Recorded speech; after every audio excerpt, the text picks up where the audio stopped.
Hi everyone, good morning. Welcome to Up with KREM. I'm Tim Pham. We also want to welcome you in if you're streaming us on KREM 2 Plus this morning. Well, it is Wednesday. We're halfway through the work week, and this is really when the weather is starting to change a little bit. Rain is falling right now across the inland northwest, and we'll have more on the way the rest of this week. So let's get on over to meteorologist Thomas Patrick now to break it all down. Good morning. Yeah, good morning, Tim. Happy Wednesday to you. As for today's forecast, this is looking like our wettest day of the work week overall. Proper storm system passing through, though an unorganized one, so it's a lot more scattered showers than a widespread band of rainfall. It's not like a frontal rain, as we would sometimes call it. So Doppler radar really featuring just kind of a handful of scattered showers. It's most widespread over southeastern Washington, so you can follow that along Highway 12 from Walla Walla through Dayton, Pomeroy, Lewiston, Clarkston, Asotin, all getting a solid but light rainfall, and that does extend up towards the Palouse. So Colfax, Pullman, and Moscow also getting some light rain. By the time you get to Spokane and Coeur d'Alene, look at how much more scattered that rainfall is, especially around our metro counties. Not perfectly dry, obviously, but there are some areas getting active rainfall, other areas that are not, and that's going to be the case for the rest of the day. The scattered or almost random style of rainfall that will carry on through the rest of this Wednesday. So it's going to stay wet, it's going to stay damp at minimum, but we'll get some light rain basically at times for the next 24 hours. Current temperatures are still holding in the mid-30s around Spokane, Coeur d'Alene. A little bit warmer over central Washington, where those temperatures are in the low 40s at the moment. Again, today's day planner featuring plenty of scattered showers throughout the entirety of the day. But temperatures will be still in those upper 40s. So if you ever see any, snow icons on the forecast, I wouldn't be worried about that, especially not during the middle of the day. But at night, some snowflakes might try to mix in. But we are effectively tracking rainfall for the next several days here. Here's a live look at the traffic impact this morning in Airway Heights. This is US 2 and Hayford right there. You can see traffic moving just fine this morning. But again, as Thomas told us, we are seeing some scattered rain showers this morning. So just some wet roads, nothing major significant though in terms of the weather and traffic this morning. So we'll keep a close eye on it and let you know if there's any slowdowns here on your Wednesday morning commute. On Up with KREM, we bring you weather and traffic together every 30 minutes.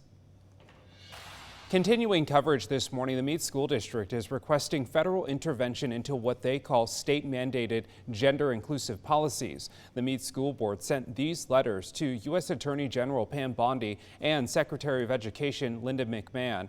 In it, the district argues the State Office of Superintendent of Public Instruction's policies on gender conflict with new federal policies. So, for example, state policies mandate public schools must allow students to participate in athletics corresponding with their gender identity. Mead argues certain policies conflict with federal directives, including President Donald Trump's executive order titled Keeping Men Out of Women's Sports.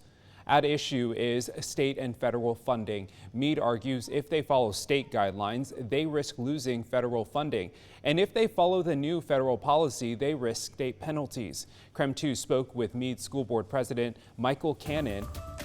He says they don't need to pass policy they don't agree with. Rather, they are in a waiting pattern to see the response from the letters and get further clarification before determining what's next. If you'd like to read Mead's full letter, we have it posted on our website, krem.com.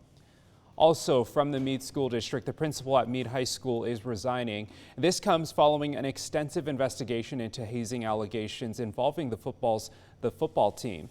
In its announcement, the district did not mention the investigation, saying only that Principal Kimberly Jensen is leaving to look for new opportunities. She will remain in the role through the end of the school year. Jensen is one of several people named in a lawsuit filed by the family of a former Mead football player who said he was assaulted at a training camp. The head football coach was fired as part of the investigation. Mead High School Athletic Director Troy Hughes will take over as principal in July. All right, tracking today now, Spokane Public Schools Superintendent Adam Swinyard will present to the school board tonight phase 1 of their district property consolidation plan. KREM 2's Regan Gallo found out this plan involves moving one of their high schools to consolidate costs and provide better learning spaces. Regan, good morning. Tell us more about it.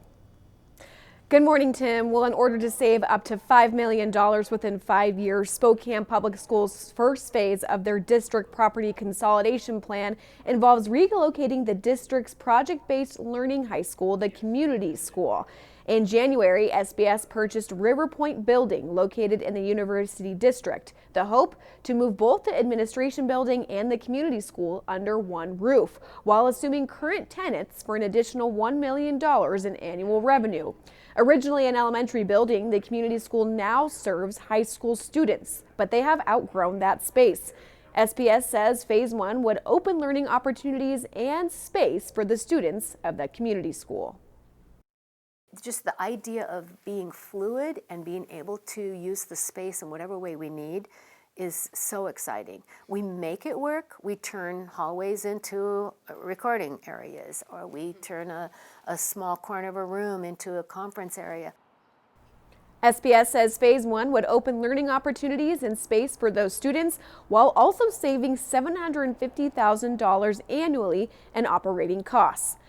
Coming up later, we will take a look on how this plan will affect areas in the building. In the newsroom, Regan Gallo, KREM 2 News. Also today, the U.S. Department of Education is preparing for mass firings with 50% of its workforce on the chopping block. Across the nation, offices are closed as the agency announced more than 1,300 people are being fired. It's a step in President Donald Trump's promise to dismantle the department. Yesterday, the president told CEOs in the Business Roundtable the federal government and bureaucracy is, quote, bloated and very dishonest. Also happening today, President Donald Trump's 25% tariffs on all aluminum and steel imports are set to take effect. The move has support from many domestic steel and aluminum makers, but the head of the Can Manufacturers Institute says consumers will eventually take a hit. The impacts will probably be felt in the next 60 to 90 days as we buy more steel and aluminum, and as those containers are filled with food and beverages. The tariffs are going to be throwing off a lot of money to this country, and we've been ripped off for years by other countries. Yesterday, President Trump says the tariffs were causing companies to invest in U.S. factories, but the trade uncertainty sent stock markets tumbling again yesterday. The stock market opens in just over an hour. We will keep an update on this and let you know what happens.